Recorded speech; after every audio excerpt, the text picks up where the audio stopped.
Por que Deus escolheu salvar a humanidade através de uma embarcação de madeira? Gênesis 6:14 nos diz que Deus ordenou a Noé construir uma arca com dimensões precisas, mas essa instrução carrega um peso que vai além da carpintaria. A maioria das pessoas assume que a arca de Noé foi simplesmente um grande barco para salvar animais de um dilúvio. Mas a história bíblica revela algo muito mais profundo e perturbador. Nesta jornada, vamos descobrir 3 verdades transformadoras.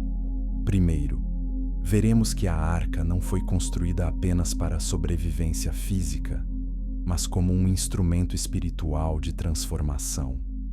Segundo, entenderemos por que Noé foi escolhido entre todos os homens da terra e o que ele realmente sabia que outros ignoravam.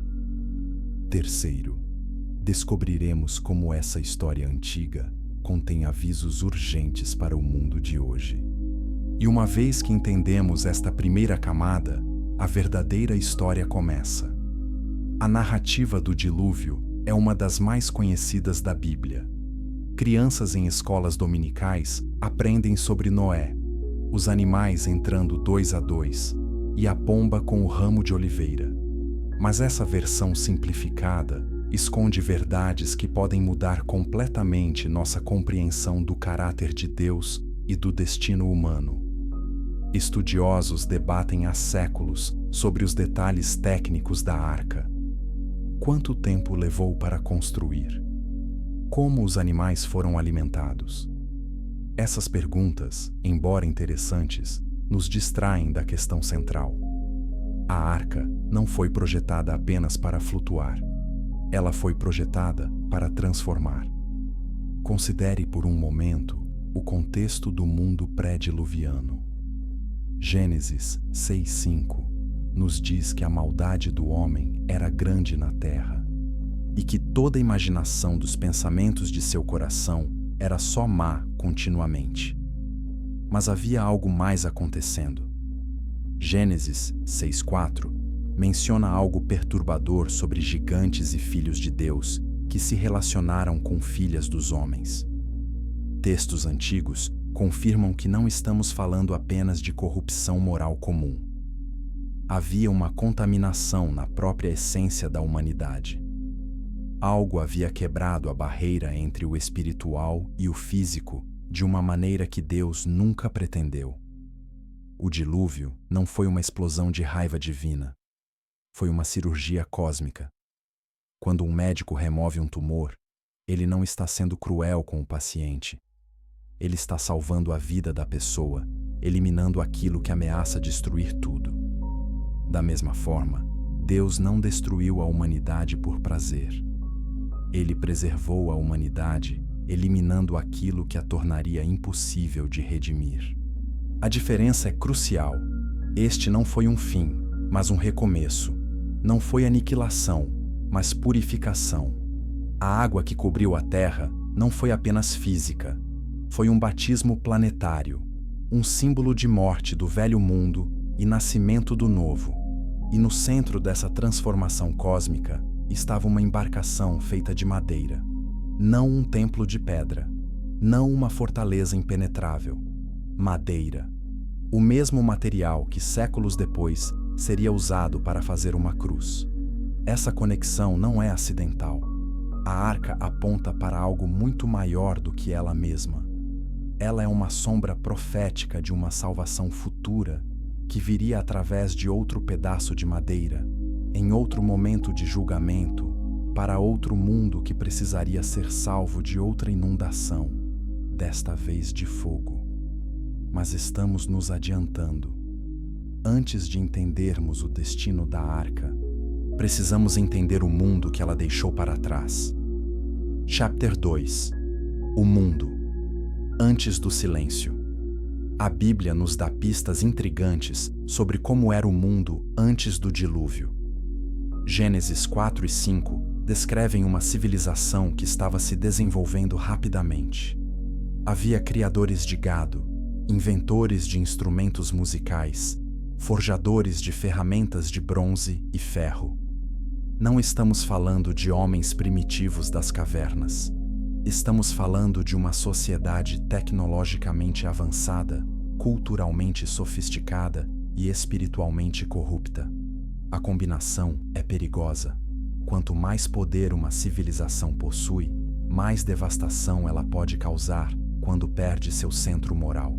Lameque, descendente de Caim, vangloriou-se de sua vingança desproporcional em Gênesis 4, 23 a 24. Se Caim seria vingado 7 vezes, Lameque declarou que seria vingado 77 vezes. A violência não era apenas física, era uma filosofia, era uma forma de ver o mundo onde poder justificava tudo, onde força determinava direito, onde o mais forte definia a verdade. E nesse mundo de caos moral crescente, algo ainda mais estranho estava acontecendo. Gênesis 6, 1 a 4 registra um evento que eruditos debatem até hoje. Os filhos de Deus viram que as filhas dos homens eram formosas e tomaram para si mulheres de todas as que escolheram. Quem eram esses filhos de Deus? Textos judaicos antigos, incluindo o livro de Enoque, interpretam isso como seres angelicais que cruzaram uma fronteira proibida. Eles não apenas observaram a humanidade, eles interferiram, eles se misturaram. O resultado foi uma geração de nefilins, gigantes que a Bíblia descreve como os valentes da antiguidade, homens de renome. Mas essa mistura criou algo que não deveria existir, uma hibridização que corrompeu a linhagem humana, não apenas espiritualmente, mas geneticamente. Essa é uma das razões pelas quais o dilúvio se tornou necessário. A própria definição de ser humano estava sendo apagada, mas nem todos foram corrompidos. Gênesis 6:9 nos diz algo crucial sobre Noé. Ele era justo, íntegro entre seus contemporâneos e andava com Deus. Mas há mais. O texto hebraico de Gênesis 6:9 usa uma palavra interessante para descrever Noé: Tamim. Essa palavra significa perfeito, completo, sem defeito. É a mesma palavra usada para descrever animais de sacrifício que não podiam ter manchas ou imperfeições. Estudiosos sugerem que isso pode significar que Noé era geneticamente puro. Sua linhagem não havia sido contaminada pela mistura proibida. Ele era completamente humano em um mundo onde isso estava se tornando raro. Este detalhe muda tudo. Deus não escolheu Noé apenas porque ele era um bom homem. Deus escolheu Noé porque ele ainda era humano da maneira que Deus pretendia. Ele era o último elo de uma corrente que remontava a Adão através de Sete. Enquanto a linhagem de Caim se espalhava em violência e corrupção, a linhagem de Sete preservava algo precioso: uma conexão com o divino, uma memória do Éden, um conhecimento de como a humanidade deveria ser. E Noé herdou esse legado. Ele não era apenas um sobrevivente aleatório. Ele era o guardião escolhido de tudo o que importava preservar.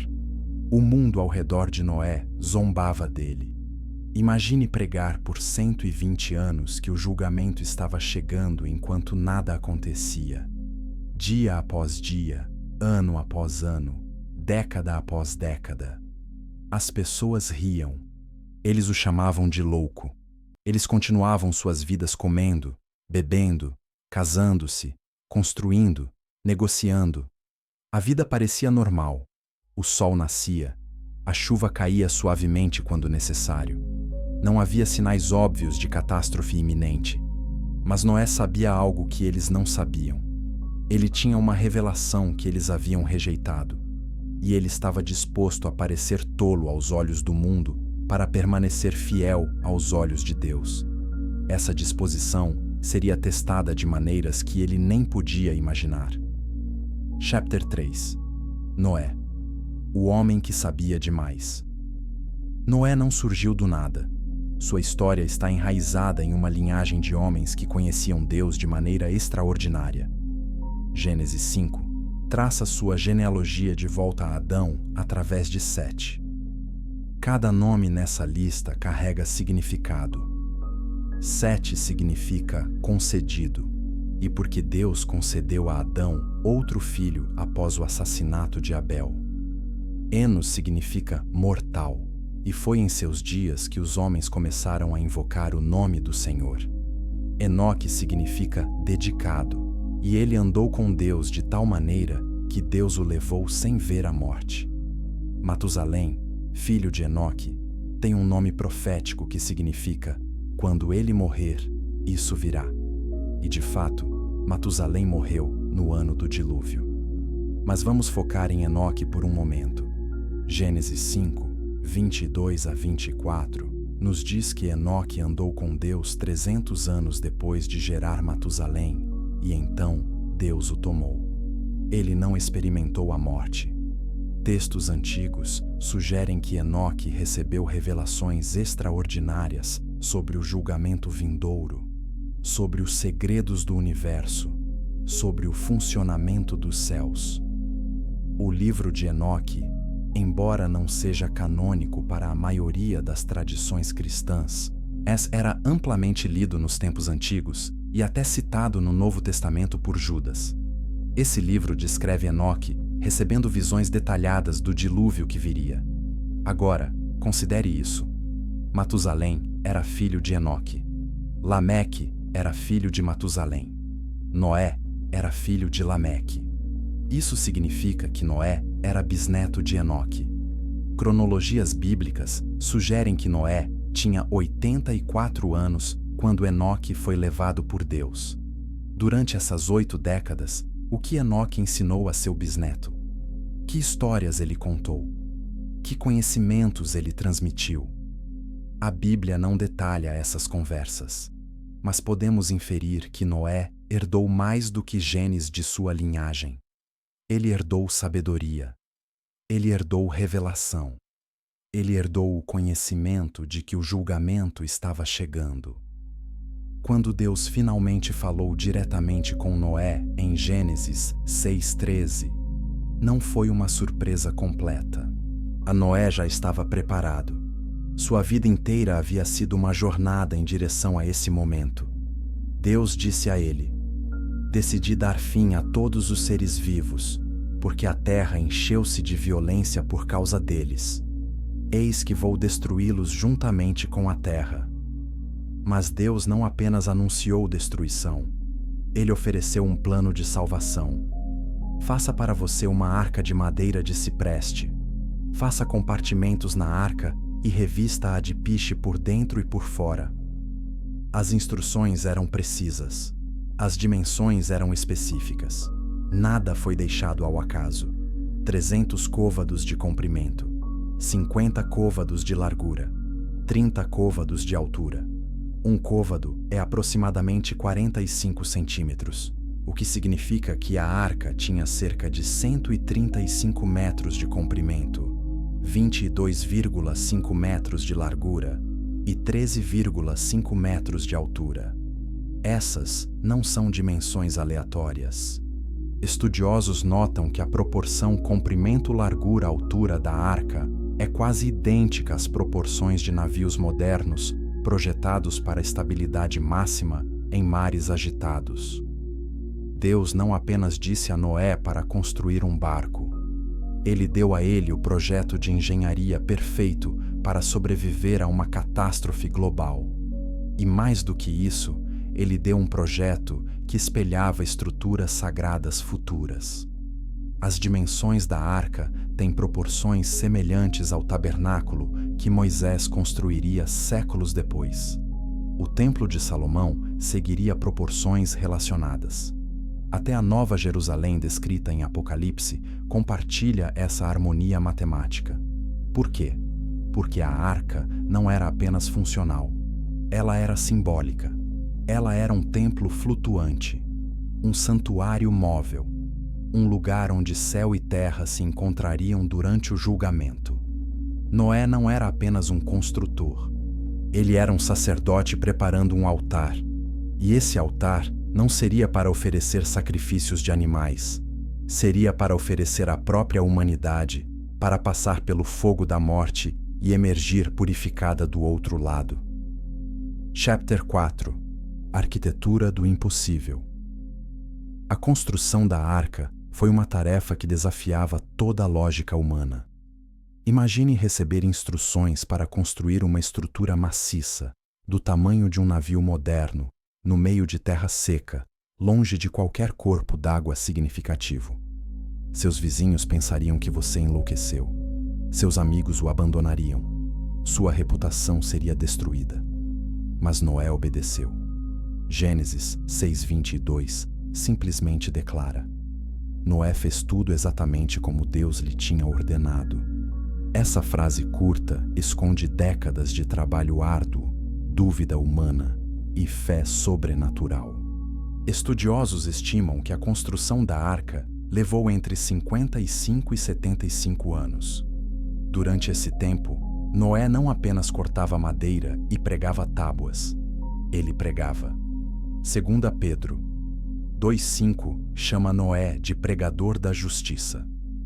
Enquanto suas mãos construíam a arca física, sua boca construía uma arca espiritual de palavras, oferecendo a todos ao seu redor a chance de entrar e ser salvo. Mas ninguém aceitou. Nenhum vizinho se juntou a ele. Nenhum amigo mudou de ideia. Quando a porta da arca finalmente se fechou, apenas 8 pessoas estavam dentro: Noé, sua esposa, seus 3 filhos, Sem, Cã e Jafé, e suas esposas. 8 almas de uma população que pode ter chegado a milhões. A madeira usada era cipreste, conhecida por sua durabilidade e resistência à decomposição. Noé revestiu a arca com piche, por dentro e por fora. A palavra hebraica para piche aqui é kofer, que é a mesma raiz da palavra kafar, que significa espiar ou cobrir. Essa não é coincidência linguística. O piche que tornava a arca impermeável à água também representava a expiação que tornaria os passageiros impermeáveis ao julgamento. A arca estava coberta, protegida, selada, não por esforço humano, mas por provisão divina. E dentro dessa cobertura, vida seria preservada enquanto tudo do lado de fora pereceria. A arca tinha 3 andares. Gênesis 6:16 menciona andares inferiores, segundos e terceiros. Cada nível tinha um propósito. Textos rabínicos sugerem que o andar inferior era para os animais maiores e para armazenar dejetos. O segundo andar era para animais menores e suprimentos de comida. O terceiro andar, o mais alto, era onde Noé e sua família viviam. Essa estrutura vertical não era apenas prática, ela era profundamente simbólica. Representava as 3 dimensões da existência humana: corpo, alma e espírito. O físico na base, o emocional e intelectual no meio, e o espiritual no topo. Noé vivia no nível mais alto porque ele caminhava mais próximo de Deus. Havia uma janela na arca. Gênesis 6:16 instrui Noé a fazer uma abertura para a luz, um côvado acima. Essa janela permitia que luz entrasse, mas era colocada de forma que aqueles dentro não pudessem ver o que estava acontecendo do lado de fora durante o dilúvio. Era uma proteção misericordiosa. Imagine estar dentro da arca enquanto o mundo inteiro era destruído. Ouvir os gritos, ver as águas subindo, testemunhar o desespero daqueles que haviam rejeitado o aviso. A janela voltada para cima forçava os passageiros a olhar para cima e para Deus, não para fora, para a tragédia. Ela os lembrava de que sua esperança não estava nas circunstâncias ao redor, mas no céu acima. E havia uma porta, uma única porta. Gênesis 6:16 é claro: você fará uma porta lateral na arca. Não múltiplas entradas, não várias opções. Uma porta. Jesus ecoaria esse princípio séculos depois em João 10:9, declarando: Eu sou a porta. Quem entra por mim será salvo. A arca tinha uma porta porque há apenas um caminho de salvação. Muitos caminhos podem levar a muitos lugares, mas apenas um caminho leva à vida quando o julgamento vem. E essa porta não ficaria aberta para sempre. Chegaria um momento quando ela se fecharia, e uma vez fechada, não haveria segunda chance. Esse momento estava se aproximando mais rápido do que qualquer um imaginava. Chapter 5. 3 níveis. 3 destinos. A estrutura de 3 andares da Arca oferece uma das lições mais profundas sobre a natureza humana e transformação espiritual. Vamos explorar cada nível mais profundamente. O primeiro nível, o inferior, abrigava os animais maiores, mais pesados e instintivos: elefantes, rinocerontes, hipopótamos, criaturas que operam primariamente no nível do instinto de sobrevivência: comer, dormir, reproduzir. Eles não contemplam o significado da vida. Eles simplesmente vivem. Esse nível representa o corpo humano, a dimensão física de nossa existência. É necessário, é real, mas não é tudo o que somos. Muitas pessoas vivem suas vidas inteiras neste primeiro nível. Elas se preocupam apenas com necessidades físicas. Quanto dinheiro elas têm? Que comida vão comer? Que prazeres físicos podem experimentar? Não há nada errado com o corpo. Deus o criou. Mas viver apenas neste nível é viver como os animais no andar inferior. É existir sem questionar a existência. É respirar sem perguntar por que você está respirando. É estar vivo sem realmente viver. E quando o dilúvio da vida vier, quando as crises atingirem, aqueles que vivem apenas no nível físico não terão recursos internos para sobreviver espiritualmente. Eles entrarão em pânico, desespero, porque sua fundação é instável. O segundo nível abrigava animais domésticos, aves, criaturas que têm capacidade de relacionamento e emoção. Cães são leais. Pássaros cantam. Esses animais não apenas existem, eles experimentam. Eles sentem. Eles se conectam. Esse nível representa a alma humana, a dimensão emocional e intelectual. Aqui vivem nossos pensamentos, sentimentos, relacionamentos. Aqui processamos alegria e tristeza, amor e perda. Este é o nível onde a maioria das pessoas passa a maior parte de suas vidas. Elas pensam, sentem, se relacionam. É um nível mais alto que o primeiro, mas ainda não é o mais alto. Viver apenas no segundo nível significa que sua vida é governada por emoções e pensamentos. Quando você se sente bem, você está bem. Quando suas emoções estão em caos, sua vida está em caos. Seus relacionamentos determinam sua identidade. Suas conquistas intelectuais definem seu valor. Não há nada errado com emoções ou intelecto. Deus os criou. Mas se eles são tudo o que você tem, você é como os pássaros no segundo andar. Você pode voar mais alto que os animais do primeiro nível, mas você ainda está preso dentro da arca. Você ainda está limitado pelo teto acima de você. Há um nível mais alto que você precisa alcançar. O terceiro nível, o superior, era onde Noé e sua família viviam. Esse nível representa o espírito humano, a capacidade de nos conectarmos com Deus. Aqui não vivemos apenas por instinto ou emoção. Aqui vivemos por revelação. Noé não construiu a arca porque fazia sentido para seus instintos. Não havia chuva à vista. Ele não a construiu porque suas emoções lhe diziam para fazê-lo. Seus sentimentos provavelmente gritavam que ele estava sendo ridículo. Ele a construiu porque Deus falou, e ele escolheu obedecer a essa voz acima de todas as outras. Isso é viver no terceiro nível. Isso é vida espiritual. E aqui está o segredo da arca. Todos os 3 níveis eram necessários. Os animais no primeiro andar eram tão importantes quanto Noé no terceiro. Sem o corpo, não há veículo para a alma ou espírito. Sem a alma, não há ponte entre corpo e espírito. Sem o espírito, e não há conexão com Deus. A arca não era sobre eliminar os níveis inferiores. Era sobre integrá-los sob a liderança do mais alto. Quando o espírito lidera, a alma é guiada corretamente e o corpo é usado adequadamente. Quando o corpo lidera, a alma é confundida e o espírito é sufocado. A ordem importa, e a ordem que Deus estabeleceu é clara: espírito primeiro, alma segundo, corpo terceiro.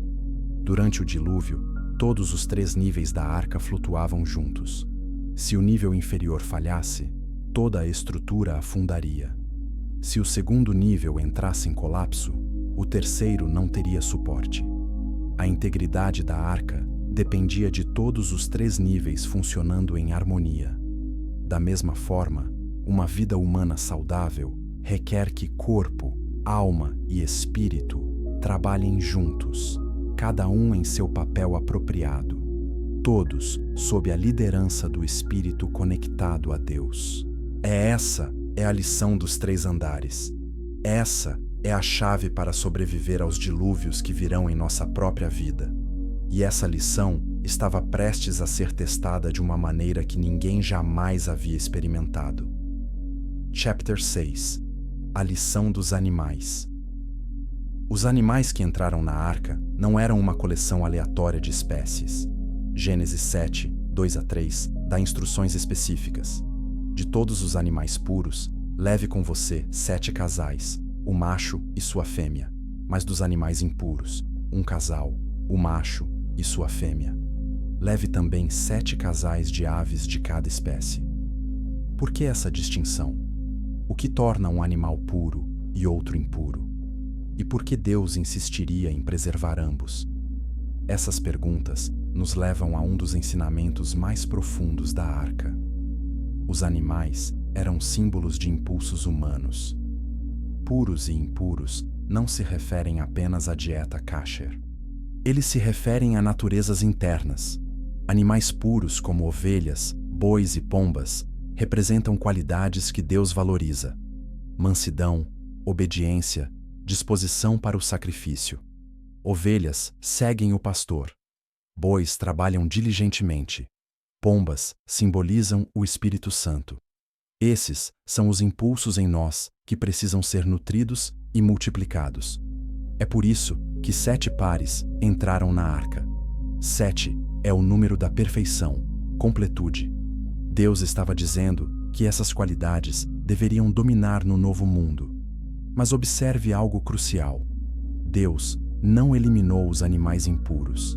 Ele preservou um par de cada um. Isso revela algo profundo sobre a natureza da redenção. Animais impuros como porcos, corvos e répteis representam impulsos que podem ser destrutivos se não forem controlados. Agressão, egoísmo, astúcia. Esses impulsos existem em todos os humanos.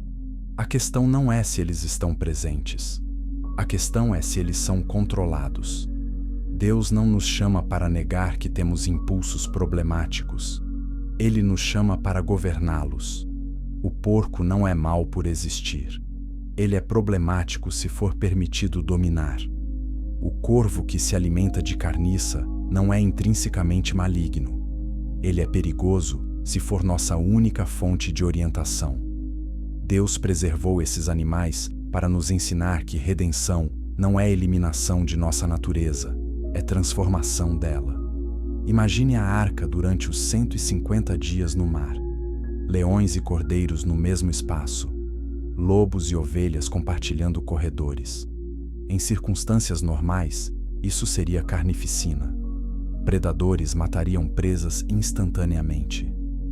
Mas algo sobrenatural estava acontecendo dentro da arca. Isaías 11, 6-9 profetiza sobre um tempo futuro, quando o lobo viverá com o cordeiro.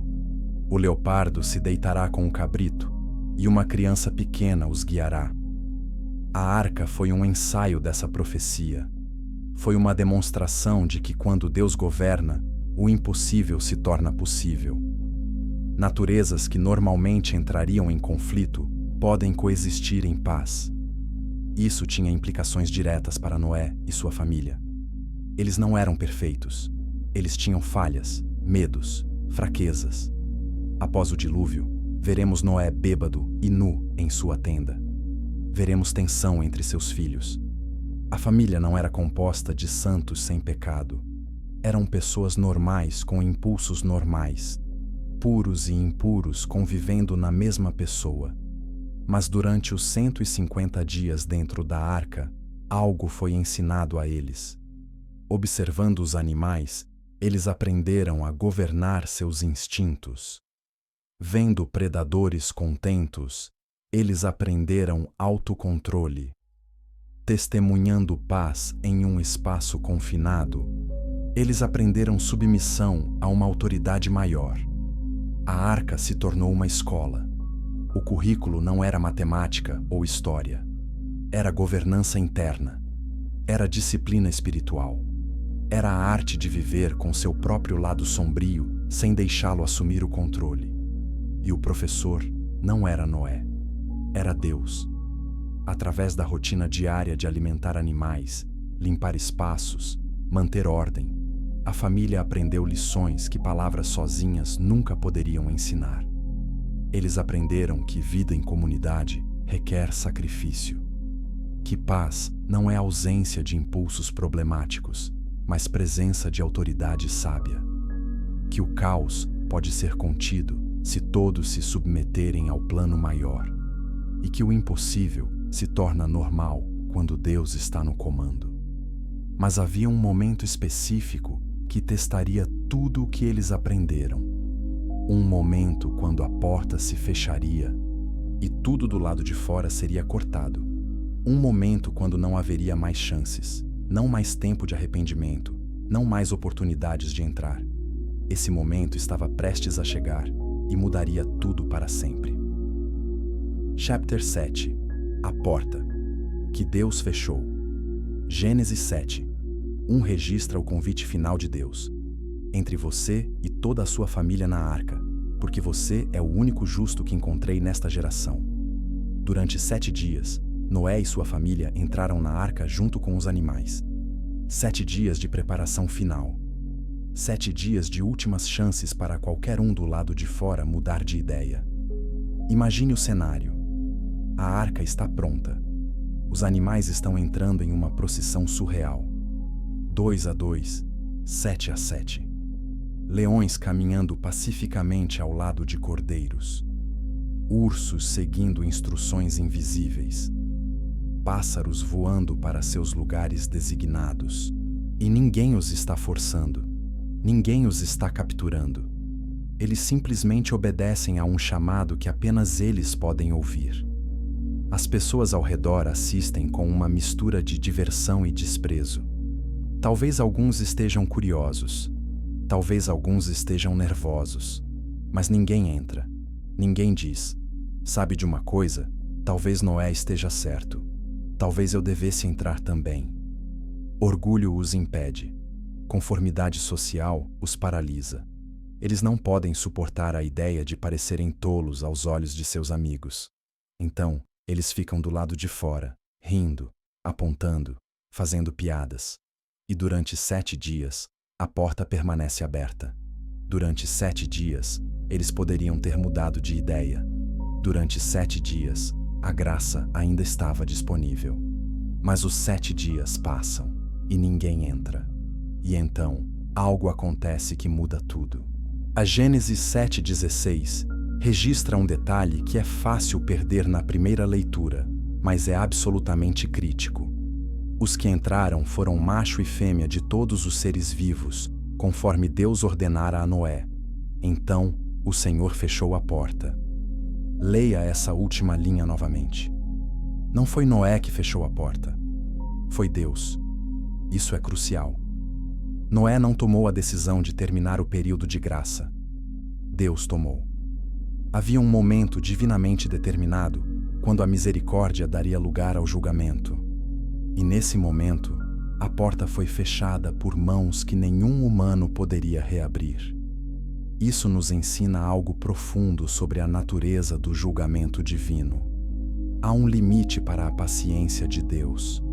Não porque ele seja cruel, mas porque há um ponto além do qual a misericórdia se torna cumplicidade com o mal. Imagine um pai assistindo seu filho destruir a própria vida com drogas.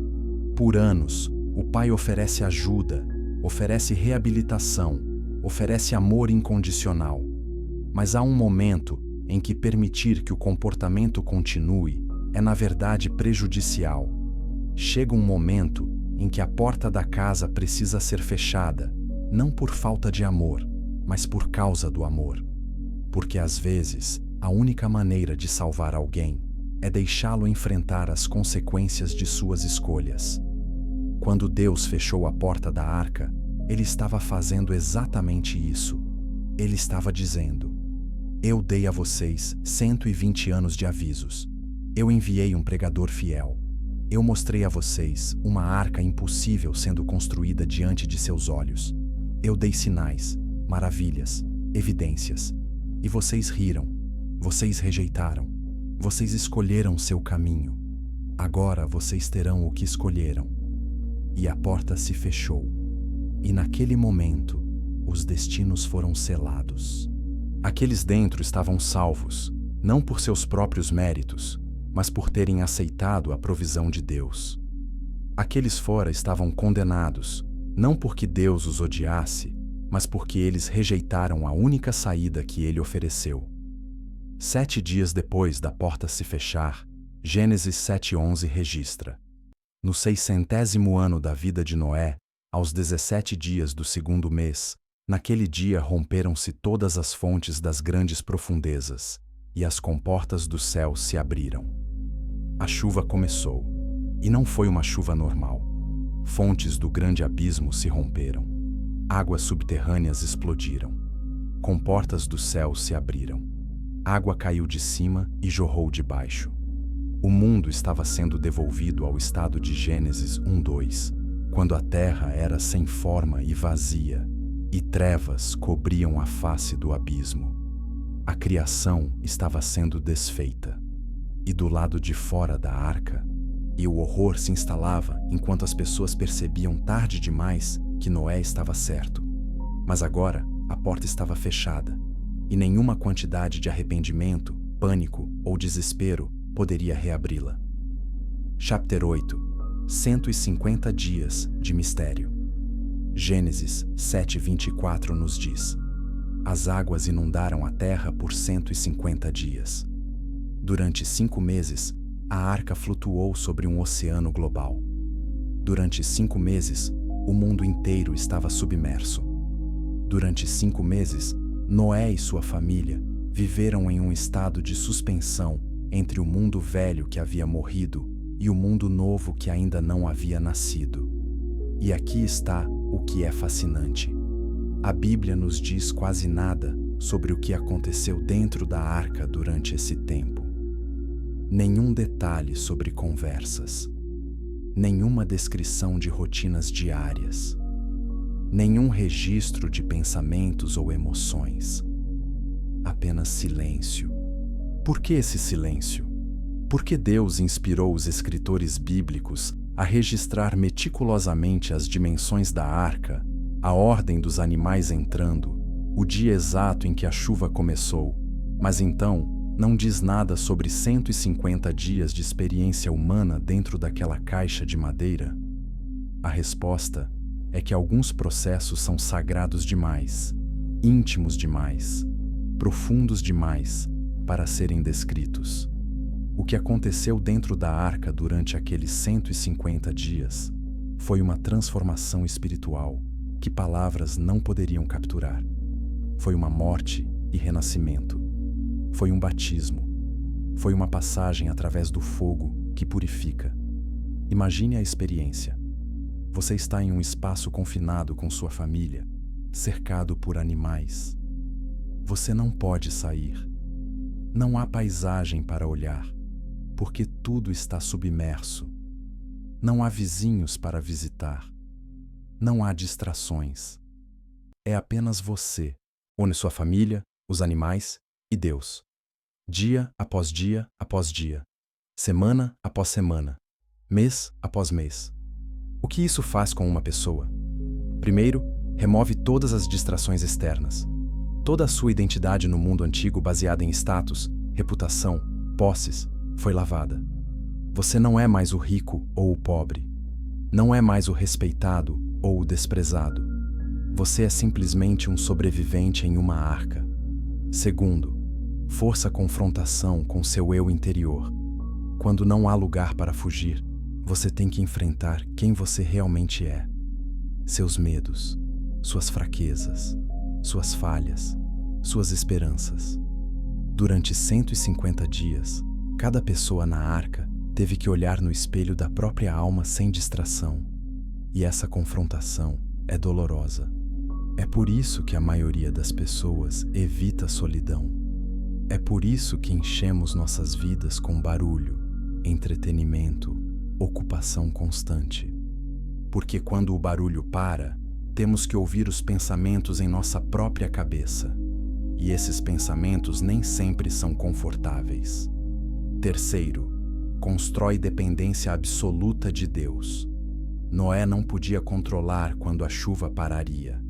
Ele não podia ver o futuro. Ele não podia acelerar o processo. Tudo o que ele podia fazer era confiar que Deus, que havia fechado a porta, também a abriria no tempo certo. Essa é uma das lições mais difíceis para humanos aprenderem. Nós queremos controle. Queremos saber o que vem a seguir. Queremos ter um plano. Mas às vezes, Deus nos coloca em arcas onde não temos controle, não sabemos o que vem a seguir e não temos plano além de confiar nele. E nesses momentos, ou desenvolvemos fé real, ou entramos em colapso no desespero. Quarto, ensina paciência. 150 dias é muito tempo. Em nossa era de gratificação instantânea, onde ficamos impacientes se uma página da web leva mais de 3 segundos para carregar, a ideia de esperar 5 meses em um espaço confinado parece insuportável. Mas transformação real leva tempo. Você não pode apressar o crescimento. Uma borboleta tem que passar pelo processo completo dentro do casulo. Se você abrir o casulo cedo demais tentando ajudar, a borboleta morrerá. Ela precisa da luta para desenvolver força suficiente para voar. Da mesma forma, Noé precisava dos 150 dias completos. Não 100 dias, não 120, exatamente 150. E então, no momento perfeito, Gênesis 8:1 registra: Mas Deus lembrou-se de Noé e de todos os animais selvagens e rebanhos domésticos que estavam com ele na arca. E Deus fez soprar um vento sobre a terra, e as águas começaram a baixar. Deus se lembrou. Não que ele tivesse esquecido, mas chegou o momento divinamente determinado de iniciar a próxima fase. O vento soprou. As águas começaram a recuar, e uma nova fase da jornada começou.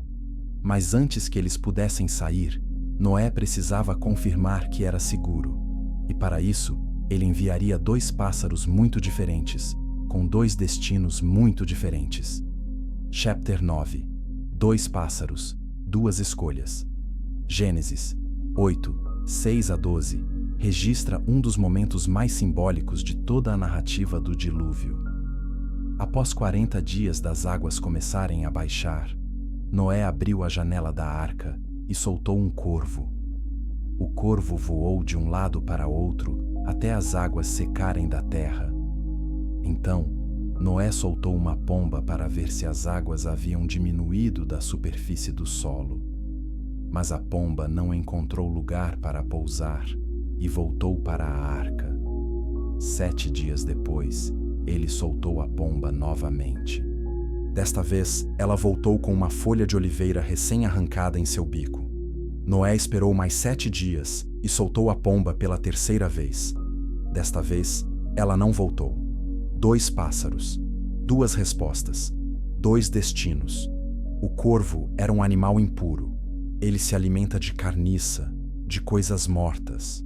Quando foi solto sobre um mundo ainda coberto de morte e destruição, ele se adaptou facilmente. Havia corpos flutuando. Havia carne morta disponível. Para o corvo, esse mundo era perfeito. Ele não precisava da arca. Ele não precisava de Noé. Ele não precisava de Deus. Ele podia sobreviver por conta própria, alimentando-se dos restos do mundo julgado. Então, ele voou de um lado para outro, mas nunca voltou. Ele escolheu o mundo, mesmo que o mundo estivesse morto. A pomba era um animal puro. Ela não se alimenta de carniça. Ela come grãos, frutas e coisas vivas. Quando foi solta sobre o mesmo mundo que o corvo explorava, ela não encontrou nada adequado. O mundo ainda estava morto, ainda estava devastado. Não havia vida nova suficiente para sustentá-la. Então, ela voltou para a arca. Ela escolheu a segurança da provisão de Deus sobre a ilusão de independência. E Noé a acolheu de volta. 7 dias depois, ele tentou novamente. Desta vez, a pomba voltou com esperança em seu bico. Uma folha de oliveira. Evidência de que vida nova estava brotando. Evidência de que a morte não tinha a última palavra. A folha de oliveira se tornou um símbolo universal de paz. Mas vamos entender o que ela realmente significava naquele momento. Não era apenas uma folha bonita. Era a prova de que Deus estava cumprindo sua promessa. Era a confirmação de que o julgamento havia passado. Era a garantia de que um novo começo era possível. Era a esperança tangível em um mundo que havia sido completamente desesperador. E quando Noé viu aquela folha, ele soube que o tempo de espera estava quase terminado. Ele esperou mais 7 dias, soltou a pomba novamente, e desta vez ela não voltou. Não porque estivesse perdida, mas porque tinha encontrado um lar. O mundo estava pronto. Mas por que Deus incluiu esta história dos 2 pássaros? Porque Ele estava nos ensinando uma lição crucial. O corvo e a pomba representam 2 tipos de espíritos dentro de nós. O espírito do corvo se adapta ao mundo caído. Ele encontra maneiras de sobreviver, até prosperar, em meio à morte espiritual. Ele não vê problema em se alimentar de corrupção, porque isso é tudo que ele conhece. Ele não sente falta da presença de Deus porque nunca desenvolveu gosto por ela. Ele é autoconfiante, autossuficiente e orgulhoso disso. E quando o julgamento passar, ele ainda estará fora, sozinho, vivendo entre os mortos. O espírito da pomba é diferente. Ele não pode se adaptar ao mundo caído. Ele se sente deslocado. Ele sente falta da presença de Deus. Ele volta continuamente para a fonte de vida. Ele não pode viver de morte e carniça, porque foi criado para algo melhor. E quando o tempo certo chegar, quando o novo mundo estiver pronto, ele não apenas sobreviverá, ele prosperará. Ele encontrará vida abundante, não vida extraída de morte. Ele encontrará propósito, não apenas existência. Ele encontrará um lar, não apenas um lugar para pousar temporariamente. Cada um de nós precisa fazer uma escolha. Seremos corvos ou pombas? Nos adaptaremos ao mundo caído e encontraremos maneiras de alimentar nossas almas com aquilo que está morto? Ou insistiremos em voltar à presença de Deus, mesmo quando isso significa admitir que não podemos sobreviver sozinhos? A escolha define nosso destino. O corvo sobrevive, a pomba vive. Há uma diferença enorme, e essa diferença se tornaria ainda mais clara quando Noé finalmente saísse da arca e visse o que havia se tornado do mundo. Chapter 10. O novo mundo, que não era paraíso. Gênesis 8, 13 a 14, registra. No primeiro dia do primeiro mês do 601º ano de vida de Noé, a água secou da terra. Noé, então, removeu a cobertura da arca e viu que a superfície do solo estava seca. Finalmente, após mais de 1 ano dentro da arca, era hora de sair. Mas Noé não saiu imediatamente. Ele esperou. Ele esperou até o 27º dia do 2º mês, quando a terra estava completamente seca. E então Deus falou: "Saia da arca, você e sua mulher, seus filhos e as mulheres deles. Faça que saiam também todos os animais." E eles saíram. Imagine o momento. A porta se abre. Luz do sol real, não filtrada através de uma janela pequena, inunda seus olhos pela primeira vez em mais de 1 ano. Ar fresco, não reciclado e misturado com cheiros de animais, enche seus pulmões. Você dá o primeiro passo para fora. Seus pés tocam terra sólida. E você olha ao redor. O que você vê? Não é o Éden. Não é um paraíso restaurado. É devastação. Árvores arrancadas, solo enlameado, detritos por toda parte. O mundo foi lavado, mas as cicatrizes do julgamento são visíveis em todos os lugares. Este não é o mundo que você deixou. Este é um mundo renascido, mas ainda carregando feridas. A primeira ação de Noé foi construir um altar. Gênesis 8:20 diz: "Depois Noé construiu um altar dedicado ao Senhor, e tomando alguns animais puros e algumas aves puras, ofereceu-os como holocausto, queimando-os sobre o altar." Isso é profundamente significativo. Noé não construiu uma casa primeiro, não construiu um celeiro, não se concentrou em suas próprias necessidades. Ele construiu um altar. Ele adorou. Ele reconheceu que a salvação não era conquista dele, era graça de Deus. E o cheiro do sacrifício subiu aos céus, e Deus ficou satisfeito. Mas então, Deus fala algo surpreendente em Gênesis 8:21. O Senhor sentiu o aroma agradável e disse a si mesmo: "Nunca mais amaldiçoarei a terra por causa do homem, pois o seu coração é inteiramente inclinado para o mal desde a infância. E nunca mais destruirei todos os seres vivos, como fiz desta vez." Leia isso com atenção. Deus promete não enviar outro dilúvio, mas qual é a razão que ele dá? Não é porque a humanidade agora é boa. É porque o coração do homem é inclinado para o mal desde a infância. Em outras palavras, o problema que causou o dilúvio ainda existe. O dilúvio não mudou a natureza humana. Ainda somos propensos ao mal. Isso é honestidade brutal. Deus acabou de passar por um processo global de julgamento, preservando apenas 8 pessoas. E Ele está dizendo que essas 8 pessoas ainda têm corações inclinados para o mal. Noé não era perfeito. Seus filhos não eram perfeitos. A nova humanidade ainda carregava a semente da velha corrupção. O dilúvio eliminou os sintomas mais extremos da doença espiritual, mas não curou a doença em si. Essa cura viria séculos depois, através de outro pedaço de madeira, outra embarcação de salvação, outro sacrifício. Mas por enquanto, Deus estava fazendo uma promessa baseada não na bondade humana, mas em sua própria fidelidade. Gênesis 9 registra a aliança que Deus fez com Noé. Ele prometeu que enquanto a terra durasse, semeadura e colheita, frio e calor, verão e inverno, dia e noite jamais cessariam. Ele colocou um arco-íris nas nuvens como sinal dessa promessa.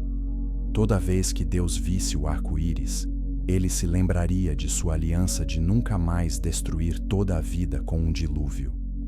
Nota: o arco-íris serve para lembrar Deus, não apenas nós. Como se ele estivesse dizendo: eu preciso de um lembrete visual, porque quando eu ver a maldade humana novamente, minha justiça demandará julgamento. Mas então eu verei o arco, e me lembrarei de minha promessa, e conterei meu julgamento.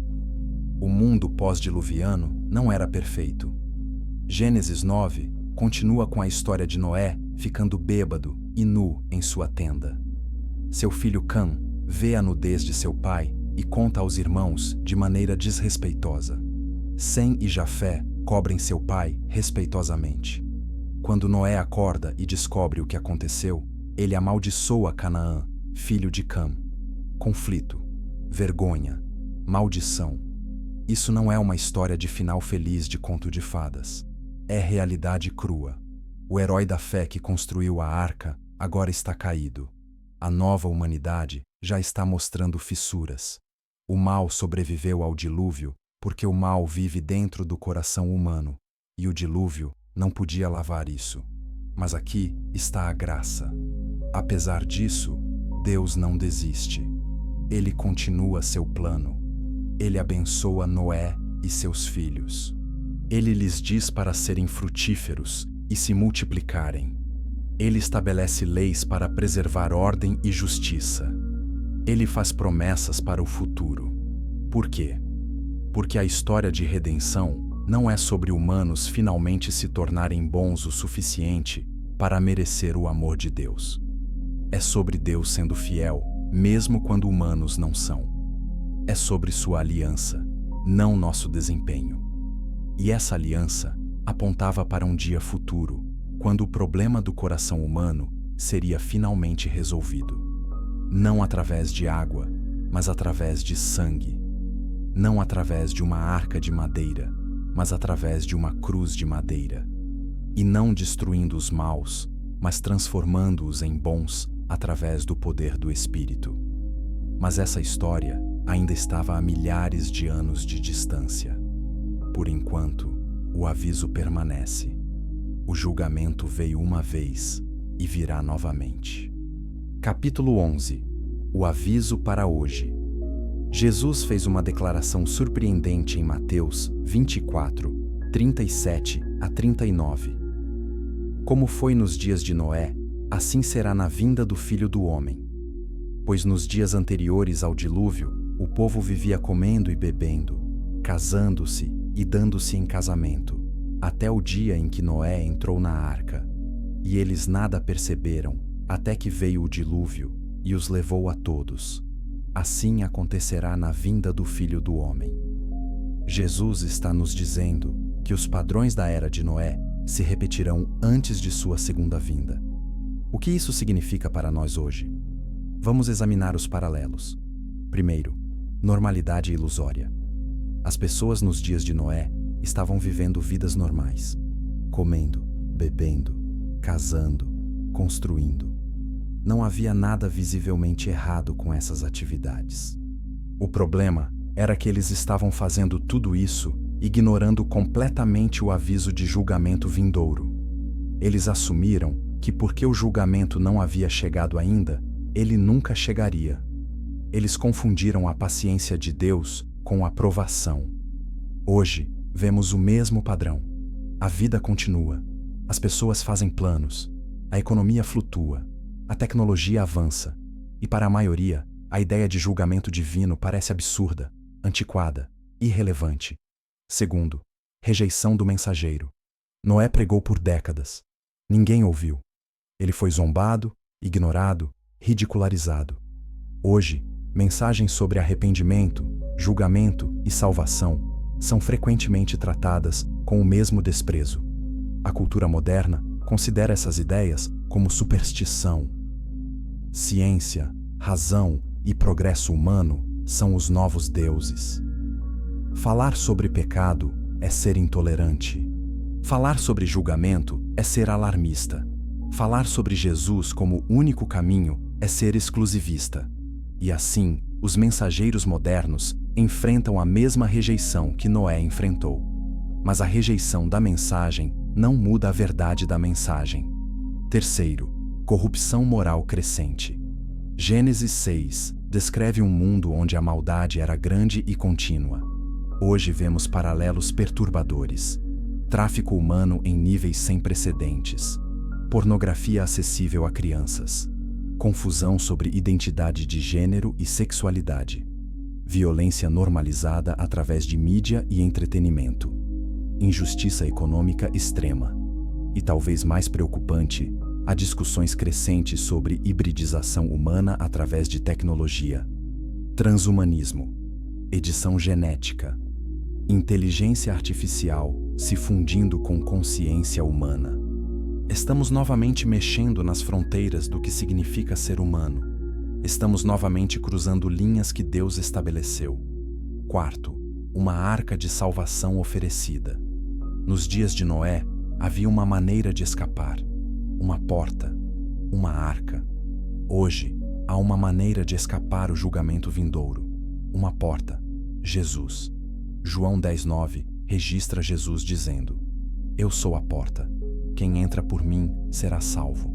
A arca apontava para Cristo, ambos feitos de madeira, ambos oferecendo salvação de julgamento, ambos com apenas uma entrada, ambos rejeitados pela maioria, ambos selados por Deus.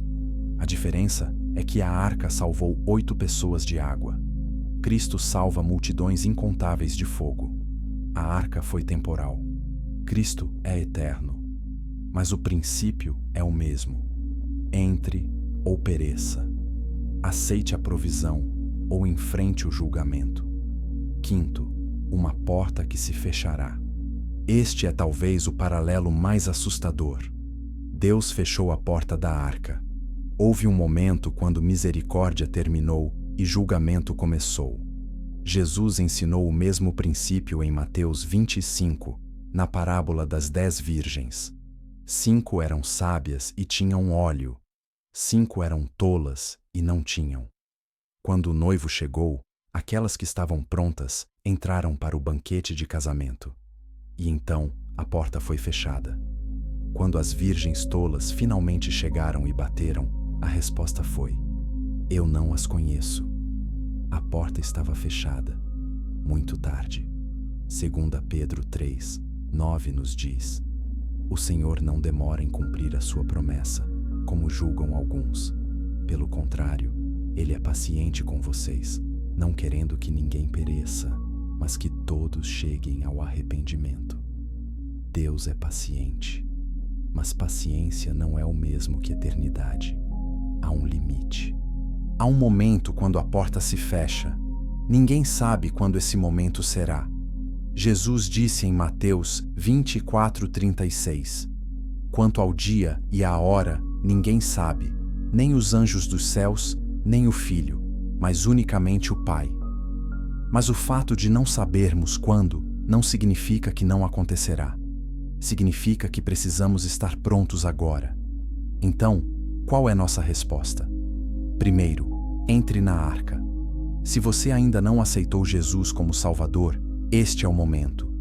Não espere mais. A porta está aberta agora, mas não ficará aberta para sempre. Segundo, ajude outros a entrar. Noé pregou por décadas. Talvez ninguém além de sua família tenha ouvido, mas ele foi fiel em avisar. Nós temos a mesma responsabilidade, não de forçar as pessoas, mas de avisar fielmente. Terceiro, viva como alguém que sabe que o julgamento está chegando. Isso muda prioridades. Muda como você usa tempo, dinheiro, energia. Muda relacionamentos, escolhas, valores. Quarto, não seja enganado pela normalidade. O mundo parece estável até o momento em que não parece. As pessoas estavam comendo e bebendo até o dia em que Noé entrou na arca. Então, o dilúvio veio. A normalidade não é garantia de segurança. É frequentemente o prelúdio da catástrofe. Quinto, prepare-se para a zombaria. Noé foi ridicularizado. Você será também. Não deixe isso silenciá-lo. A aprovação do mundo caído não é o objetivo. A fidelidade a Deus é. E, finalmente, confie que Deus lembra. Mesmo quando você está flutuando em uma arca cercado por caos, Deus lembra. Ele vê. Ele sabe, e no tempo perfeito, Ele abrirá a porta e o guiará para um novo mundo. A história de Noé não é apenas história antiga, é profecia moderna. É um espelho mostrando onde estamos. É um mapa mostrando para onde estamos indo. E é um aviso mostrando o que devemos fazer. A porta ainda está aberta. O convite ainda está estendido. A arca de salvação ainda está acessível, mas não para sempre. E quando a porta se fechar, ela se fechará final e completamente. A pergunta que cada um de nós deve responder é simples: onde estaremos quando essa porta se fechar? Dentro ou fora? Salvos ou perdidos? Prontos ou despreparados? A escolha é sua, mas o tempo está se esgotando e o aviso ecoa através dos séculos.